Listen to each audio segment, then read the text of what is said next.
आज आपण मखाना बर्फी बनवणार आहोत. मखाना बर्फी बनवण्यासाठी आपण नारळाचा बुरादा, दूध आणि मखाने वापरलेले आहेत. थोडेसे काजू वापरलेले आहेत. अशा पद्धतीची ही बर्फी आपण इथं घरच्या घरी बनवणार आहोत. एकदम छान अशी बर्फी तयार होते पहा. तुम्ही याच्यामध्ये साखरेऐवजी गूळ पण वापरू शकता. पण मी इथं साखरच वापरलेली आहे. गूळ वापरल्यावर रंग बदलतो. आता आपण रेसिपीला सुरुवात करणार आहेत. पहा अतिशय हेल्दी आहे, मखाने असतात. आपल्याला आरोग्यदायी असतात. त्याच्यामुळे आपण त्याची बर्फी बनवलेली आहे. रेसिपीला आपण सुरुवात करू. नमस्कार, मी प्रतिभा. माझ्या चॅनलमध्ये तुमचं खूप खूप स्वागत करत आहे. आपण आता गॅस चालू केलाय आणि कढई ठेवलेली पहा. आता आपल्याला काय करायचं, हे जे मखाने आहेत हे थोडे चिमलेले असतात आणि म्हणून ते आपल्याला थोडे कडक करून घ्यायचे. ते भाजलेले असतात ऑलरेडी अगोदरच. भाजायचे नाहीत आपल्याला. मंद एकदम छोटा गॅस करून कढई गरम झालेली आहे. ते फक्त आपल्याला गरम करायचे आहेत आणि क्रंची होईपर्यंत ते भाजायचे आहेत. क्रंची झालेले कळतात पहा. आपण जर हातावर जर असे घेतले ना, ते दाबले तर त्याचा लगेच भुगा होतो पहा. तेव्हा ते क्रंची झाले असं आपण समजायचं. आणि असं जर काळं जर असेल एखाद्या बीला तर ते काढून घ्यायचंय पहा. आपल्याला आपली बर्फी मग काळी पण होऊ शकते. ते दाताखाली कचकच लागतं पहा. बियांना कधी-कधी लागून येतं. चांगल्या क्वालिटीचे मखाने असेल तर नाही येत पहा. आता माझ्या याला तेवढे एकच निघाले फक्त. आपले मखाने भाजलेत पहा, आपण ते आता काढून घेणार आहे. क्रंची झालेत म्हणजे ते थंड व्हायला ठेवायचे आहेत आपल्याला. नंतर त्याच्यानंतर आपण ते काजू भाजून घेणार आहेत पहा. हे जे माप आहे, या मापाने मी सगळं अर्धी-अर्धी वाटी घेतलेलं आहे. काजू अर्धी वाटी, साखर अर्धी वाटी घेतलेली आहे. नारळाचा बुरादा पण अर्धीच वाटी घेतलाय. 100 ग्रॅम आपले मखाने आहेत. अशा पद्धतीने साहित्य वापरले आपण. आणि 2 कप आपण दूध घेतलेलं आहे पहा. आणि आपण तुपाचा इथं कुठंच वापर केला नाही, खवा वापरलेला नाही, रवा वापरलेला नाही आणि मावा पण वापरलेला नाही. काहीच वापरलेलं नाही याच्यापैकी. घरगुती साहित्यामध्ये ही बर्फी इतकी सुंदर तयार होते. आता हे पण काजू पण आपले भाजून झालेत. हे सगळं थंड झाल्यानंतर आपल्याला मिक्सरच्या भांड्यामधून ते काढायचं आहे. तर आपले मखाने थंड झालेत पहा. आपण आता मिक्सरचं भांडं मोठंच घेतलेलं आहे मी. म्हणजे 2-2 वेळेस काढावं नाही लागणार. अतिशय याची बारीक अशी पावडर तयार होते पहा. झाली पावडर. आता याच्यामध्ये आपण काजू टाकणार आहोत. काजू जर स्वतंत्र दळले तर त्याचं तेल बाहेर पडतं आणि कधी-कधी ते अर्धवट तसेच राहतात. त्याच्यामुळे आपण या मखाण्यामध्येच ते बारीक करून घ्यायचे. त्याच्यामुळे तेलही बाहेर पडत नाही आणि अशी फाईन अशी त्याची पावडर तयार होते पहा, एकदम बारीक. आणि छान अशी कोरडी पावडर तुम्हाला दिसते पहा. कुठेही त्याचं तेल जे आहे ते रिलीज झालेलं नाहीये. आता नारळाचा जो बुरादा आहे तो आपण इथं खोबऱ्याचा तो इथं याच्यामध्ये बारीक केलाय पहा. एकदम फाईन अशी पावडर तयार झालेली आहे आपली. आता आपण रेसिपीला अगदी बर्फी करायला सुरुवात करणार आहे पहा. आपण 2 कप इथं जी वाटी आहे त्याने आपण इथं 2 वाट्या इथं साई सगट मी दूध घेतलेलं आहे पहा. गाईचं दूध आहे त्याच्यामुळे थोडं ते पातळ आहे. पण काय हरकत नाही, बर्फीला काय हरकत. साखर टाकून घेतलेली पहा आपण उकळी आल्यानंतर. साखर जरा विरघळली का आपण लगेच आपलं जे पावडर तयार केलेली आहे साखरेला, दुधाला चांगला आता उकळी आलेली पहा. पावडर तयार केली आपण ती टाकून घ्यायची पहा. आणि थोडासा हात इथं थोडा जलद गतीने हलवायचा आहे पटपट, म्हणजे गाठी होणार नाहीत. पटपट हलवून घ्यायचंय पहा. बाकीची पण पावडर टाकून घ्यायची.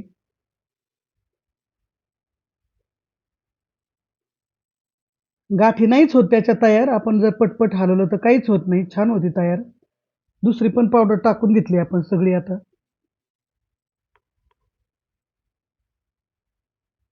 हलवून घ्यायचंय पहा चांगलं पटपट पटपट. आपण तूप वगैरे काहीच वापरलेलं नाही पहा. म्हणजे वजन कमी करायला पण हे बर्फी चांगली आहे. भूक पण लागत नाही आणि मखाण्यामध्ये खूप सत्व असतात. ते आपल्या शरीराला उपयोगी असतात पहा. आता हे कुठपर्यंत आपल्याला परतायचं आहे, हे खूप परतून घ्यायचं आहे. इथं व्हिडिओ मोठा होईल म्हणून आपल्याला दाखवता येत नाही ते. जोपर्यंत आता हे स्टीलचं भांडं आहे माझं, मी जे कालवते ते, तर त्याला ते चिकटलं नाही पाहिजे पहा. आता शेवटी आपण झालेलं आहे आपलं हे. त्याच्यामध्ये विलायची पावडर आपण टाकलेली. हे जे उचटणं जे आहे ना, याला ती लागत नाही पहा ते. जे आपण मटेरियल तयार केलेलं आहे ते. एकदम चिकटत नाही. म्हणजे आपलं व्यवस्थिशीर तयार झाले असं आपण समजायचं. तोपर्यंत आपण हे परतीत राहायचं. हे मध्यम गॅसवर, एकदम बारीक गॅस करायचा आहे. मोठा गॅस करायचा नाही. आता किती छान तयार झाले पहा. आणि आपल्या ते याला चिकटलेलं नाही ते उचटण्याला अजिबात. तेव्हा समजायचं तर हे परफेक्ट झालेलं आहे. तोपर्यंत याला हलवायचंच आहे. आता आपण ते ओतून घेऊ पहा. तुम्ही कशातही ओतून घेऊ शकता, पण माझ्याकडे हे आहे स्टीलचं भांडं. त्याच्यामुळे मी याच्यावर ते टाकून घेतलेलं आहे. आपण असा चौकोनी असा छान आकार देऊन घेऊ त्याला. परतायची मेहनत आहे पहा, परतून चांगलं घ्यायचं आहे. आपण काही इथं पूर्ण दाखवत नाही परतवायचं, कारण फार मोठा व्हिडिओ होईल मग. पण त्या उचटण्याला ते चिकटलं नाही पाहिजे पहा, हे जे आहे साहित्य आपलं ते. आता कढईने त्याला चौकोन तयार करून घेऊ आपण. त्याच्यावरती आता हे पिस्त्याचे मी काप करून घेतलेले आहेत पहा, ते पिस्ते टाकून घेऊ आपण. त्याच्यावरती एकदा लाटणं फिरून घ्यायचंय. थोडंसं चिकटतं, पण बाकीचे पण खाली चिकटतात. बाकीचं आपण ते याने थापीने बसून घेऊ आपण व्यवस्थिशीर. असं चिकटून घ्यायचंय. आणि तुम्ही बाहेर पण ठेवू शकता पहा आणि फ्रिजमध्ये तुम्ही अर्ध्या तासात काढू शकता. बाहेर तुम्ही 1-2 तास ठेवू शकता. त्याच्या वड्या लगेच पडतात. आपण काढले पहा बाहेर आपलं थंड झालेलं आहे ते. कडेचा भाग काढून घेऊ आपण. म्हणजे आपल्या वड्याला छान चौकोनी आकार येईल. सगळीकडूनच काढून घेऊ म्हणजे हे पण छान आहे. आता जशा पाहिजे तुम्हाला लहान, मोठ्या तशा तुम्ही इथं करून घ्यायच्या आहेत पहा. थंड झालेलं आहे मिश्रण. आपण आता वड्या पाडून घेऊ. पटपट, पटपट त्या पडतात. काहीच अडचण येत नाही. छान झाल्यात पहा मिश्रण.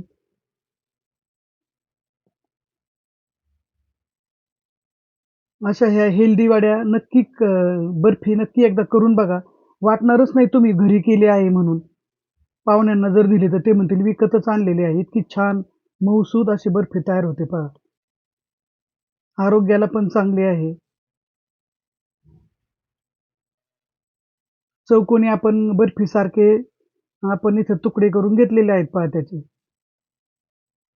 पहा किती छान निघलंय सगळं. कुठं चिकटलं नाही, काही नाही. एकदम व्यवस्थिशीर झाले पहा. आता अशा सगळ्याच आपण त्या काढून घेऊ. काहीच अडचण येत नाही पहा. पटपट, पटपट निघतात. तुम्ही बटर पेपर नाही वापरला तरी चालतो. कारण ते पुष्कळ तेलकट त्याच्याकडं रिलीज होतं ते. तेल आपोआपच सुटतं त्याला. पहा आता. एकदम छान निघल्यात. काहीच अडचण नाही. आता सगळ्याच काढून घेऊ आपण. एका वेळेस सगळ्याच्या सगळ्या निघतात. एका वेळेस सगळ्याच काढून घेऊ आपण आता. पहा. इथून तिथून निघतात सगळ्या बघा.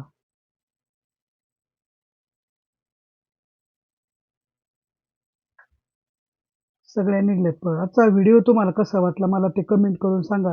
व्हिडिओला लाईक करा, शेअर करा आणि सबस्क्राईब करायला मात्र विसरू नका.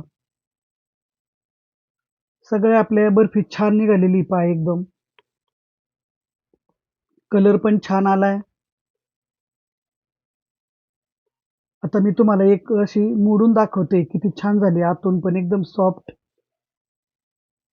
पहा एकदम सुंदर झालेली आहे. एकदा नक्की ट्राय करा.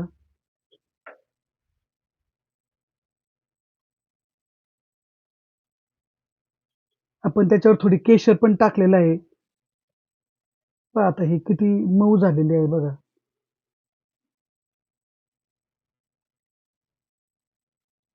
उपवासाला पण चालते ही बर्फी आणि सणासुदीच्या काळामध्ये तुम्ही अशी बर्फी गोडधोड काही म्हणून करू शकता. डब्याला नेऊ शकता पहा गोड खायचं असेल जेवण झाल्यानंतर तर चांगली आहे.